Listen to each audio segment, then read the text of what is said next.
Hey everybody, what's going on? A few months back, I did a first impressions video on the all-new Sigma 105 f2.8 macro lens for the Sony E Mount and L mounts. And a lot of questions came in the inbox.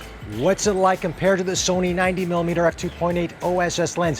Which lens is better? Because they're roughly about the same price. So I asked Sony Singapore. They actually sent me the 90 f2.8 macro lens to test it out with the Sony A7R4. I asked Sigma if I could hold on to the 105 f2.8 a little while longer. They said okay. Had to give it back, but I do have the L mount variant here on the S1R. But nonetheless, I did take out both of the E Mount lenses on the Sony A7R4 to the flower dome at Gardens by the Bay to do some macro shots of flowers and different plants. So let's go into Lightroom. Let's compare these two lenses and see which one might be right for you. All right, guys, we are now in Lightroom taking a look at images from the Sigma 105 f2.8 macro lens versus the Sony 90mm f2.8 OSS macro lens. Now, I went to the Flower Dome at Gardens by the Bay, as I mentioned before, and these were all done handheld. There was no tripod, and there might be a little bit of shift in temperature, and that's due to the light, because here in Singapore, it can be cloudy for 1 minute and it begins sunny the next. So I tried to adjust where I can just so everything is balanced, but if you do see a little bit of difference in color, that's more likely to do with the temperature outside, or the color temperature outside versus the lens itself. Okay, let's look at this first image here, and this is with the Sony 90mm f2.8, and this is all shot at f2.8, looking on this very sharp, great bokeh on this. It's a stunning lens to use. This is the Sigma right here. Again, also very sharp. As a matter of fact, we are splitting hairs, folks. We are literally splitting hairs at this point.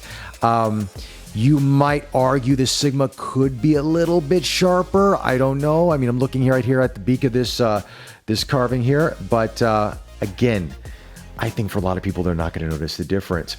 Okay, let's move on to this image right here. This was shot with the Sigma 105 f2.8 of a statue, and I wanted to kind of get the texture here in the face area.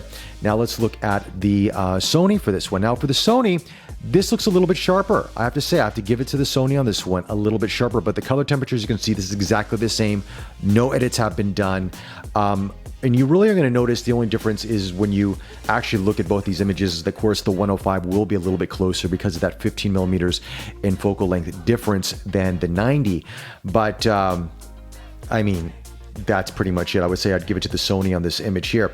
Now let's look at this cacti here. And this was interesting because I got this portion in focus where I was trying to aim for this, but obviously I was using autofocus. I should have used manual focus for this. This is with the Sony 90mm f2.8. And this is with the Sigma.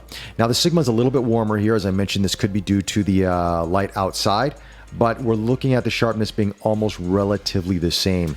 They are neck and neck. Okay, let's look at this flower here. This is with the Sigma 105 f2.8, and everything looks great. Bokeh, love the background. The separation's fantastic. And here's with the 90mm f2.8 on that as well. You will notice, of course, with the 90, you will get more things in focus because it is a little bit farther back than the Sigma. But in terms of sharpness, I'm not really seeing a difference between the two. Now, in terms of usability, yes, this OSS does come in handy. I mean, this is something that I did notice. And it would be nice if Sigma could implement this in maybe some future lenses out there.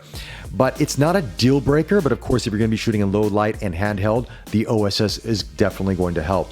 Let's look at this other image here. This, of course, was a some sort of curvature at the Flower Dome here with this dragon, and really interesting.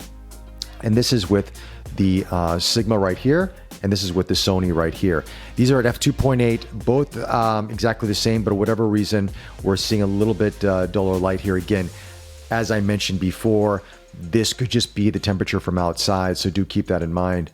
But in terms of sharpness, you are looking at pretty much neck and neck, okay?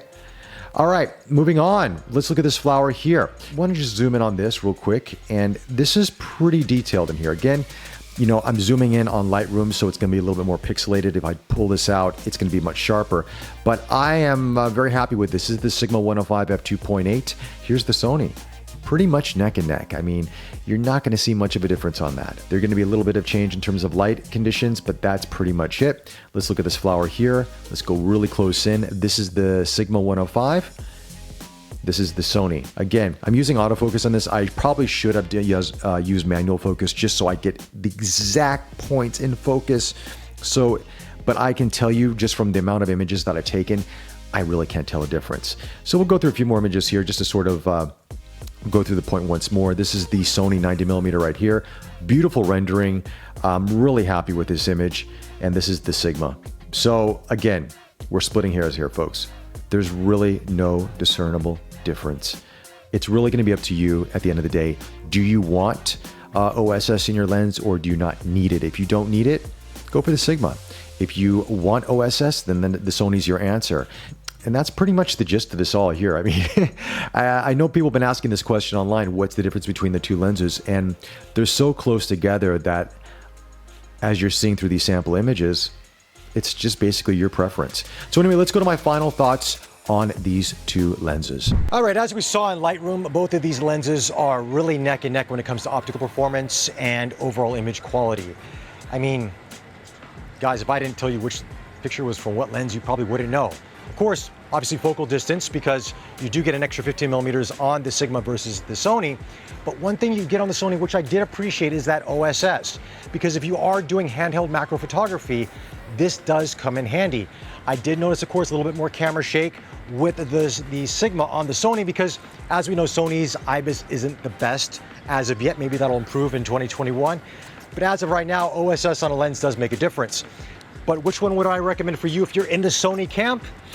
It's tough to say. Do you need that extra 15mm? You go with the Sigma. If you don't, then I would go with the Sony. But for L mount users out there, you pretty much just got Sigma as your only option. And that's not a bad choice. This is a very good performing lens, very sharp, great image quality, highly recommend it. Anyway, those are my thoughts on these two lenses. Let me know your thoughts in the comments section below. Do you agree with me? Any other thoughts you have? I'd love to hear from you guys. Anyway, follow us on Facebook, subscribe to us on YouTube, be safe out there, like this video, and we'll chat to you soon. Take care.